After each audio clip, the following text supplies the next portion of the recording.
Magg Dylan with You Oughta Know right here on BS and with Big Nate. And you oughta know.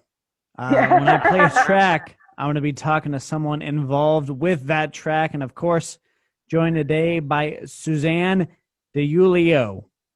Did I get it right? Yes, yes, All you right, totally got it right. we'll take that. That's a small victory for my day. Love the track. Love what you guys did with your version of the Alanis Morrisette classic. I got to ask you, what made you decide to play that track? It's one of my favorite songs. It's one of the first songs I ever sang live in a band, and I find I think it's really empowering for women. And I feel like I know since it helped me heal so much, it's just one of those songs that I felt like was timeless. So I mean, it's absolutely timeless. I'm gonna ask you, how do you feel about Tori Amos? I like her a lot. I think she's an amazing artist and musician. I will say that I have not listened to her a lot. I've listened to much more Alanis. So I wish I had listened to her more because what I heard was like, oh, how did I miss this? So somehow, simultaneously, without realizing it, Magg Dylan hit the nail on the head. If Alanis Morissette and Tori Amos were to do a mashup track, and I think You Oughta Know is the initial track, the Alanis Morissette version, timeless, like you said. But I also think the Magg Dylan version provides an updated take on it that also potentially could be timeless. Ah. So just wanted to let you know that. I do want to talk about how Magg Dylan came to be. So Oh, if as a you could band? provide some insight. Yeah, All right. So that's actually a really long story. Are you ready for this long story? I got time.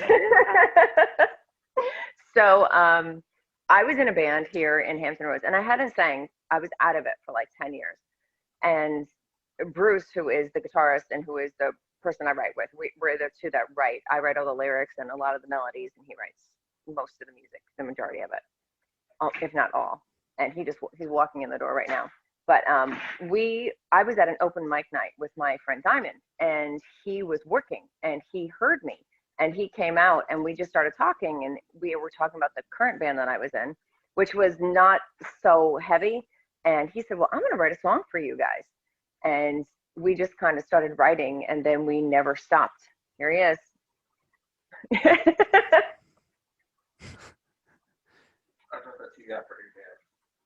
I always love those pop-ins. I know. We have a lot of those here usually. That's why I was like, should I schedule this on a night when we have rehearsal? Because then everybody will just be rolling. All right, But so it's then we just, yeah, sorry. no, go ahead. Yeah, so then we wound up forming a band, and we've kind of been rolling ever since. It's been amazing. That was not a long story. Trust me, I've heard way longer. So I got to ask, of course, you have a lot of moving pieces when you're in a band. What are your biggest influences that you think you bring to the table? Um, Probably I am very influenced by Alanis Morissette, but I also love my AC/DC and Hell Yeah and some of my heavy metal rock roots. So if you can combine those somehow, that's kind of where I feel like a lot of my influences come from. For Bruce, I know it's a lot, Seven Dust, and he loves Bad Wolves, and then the Deftones, and there's so many more. So that's where a lot of the influences come into, and we kind of balance each other. If you listen to it, obviously you'll hear that it's some people are just they're like, wow, it's so different. Like your vocals, because your vocals are almost like a pop vocal, and then you're kind of going over this heavy metal, and then every once in a while you let out the screams, and they think it's awesome. I think there's a certain sensibility there, and I have to give Bruce a shout out. I'm a huge Deftones fan. They're the last remaining act on my bucket list. I mean, excluding bands that would require a time machine to go travel and see, but I I think there's a lot of things that show on You Oughta Know and a lot of the Magg Dylan tracks. What are you guys looking to do going forward? I know 2020 has been one hell of a year, but what's coming up late 2020 and 2021?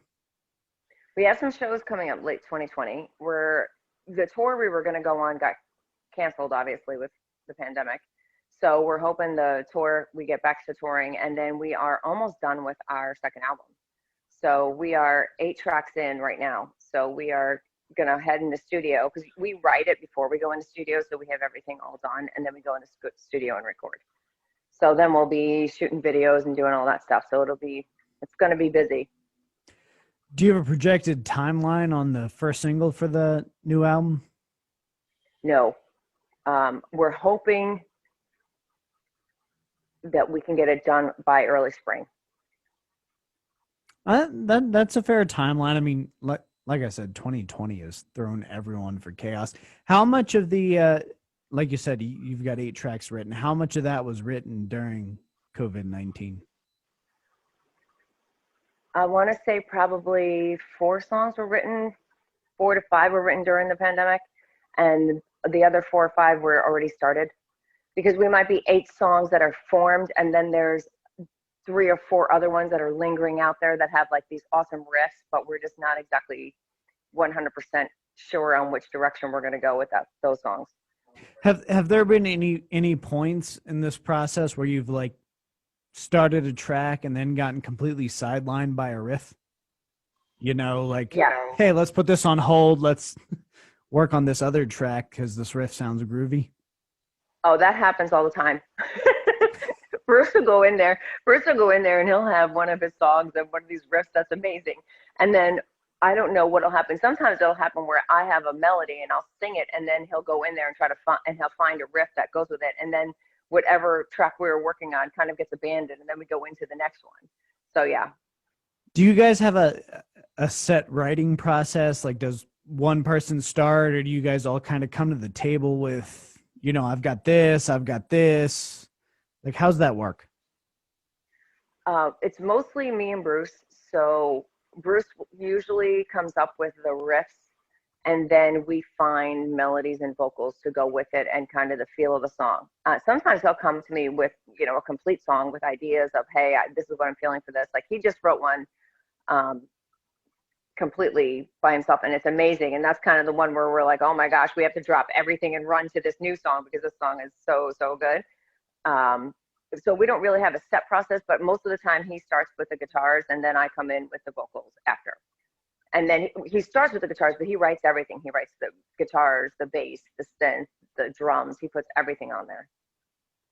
And lately what he's been doing is, then he consults and he asks, you know, hey, what do you think you should go with this? Or he winds up with so many good riffs. I'll go in there and I'll be like, this is 2 songs. This is 2. We have to actually break this into more than one. And that's why it's a collaborative experience. Of course, I'm talking to Suzanne of Magg Dylan. Their latest, an Alanis Morrisette cover, You Oughta Know, available on Deezer, Google Play, Amazon Music, Pandora, iHeartRadio. Is it on Spotify as well? Yes, I think that's where I heard it. Yes. Give them some love. It's most important for me to know, and for the viewers out there to know, though. Where can they find Magg Dylan? Oh, well, we have our website, of course, which is maggdylan.com. And on Facebook, we have our page. And then on Instagram, and they can find us on Spotify. We're on Bands in Town. We have our YouTube channel, which we're going to actually start shooting some biopic stuff. You know, so we're looking to do more really interesting, just real life. This is what it's like to be in this band, because it can be kind of chaotic at times. I love it. I'm a big fan of the behind the scenes stuff. Of course, talking to Suzanne, Magg Dylan, give them some love, social media, and be on the lookout. There is 8 tracks of a new album already written, and we're looking forward to much more. Suzanne, thank you so very much for joining me. Oh, thank you for having me. Absolutely super fun. I'm glad I got to meet you too. Are you sick and tired of using those cheap, smelly blue masks? They always seem to break, and no matter what you try to do and fix it, it just doesn't work. Plus, they look horrendous, and they never fit quite right. There's gotta be a better mask! Now there is. Introducing the new limited edition 105.3 The Bear Mask. This 2-ply eco-friendly face cover is washable and reusable. And the best part about the new 105.3 The Bear Mask is that 100% of the proceeds benefit the Southwest Virginia COVID-19 Response Force. Get your new limited edition 105.3 The Bear Mask today.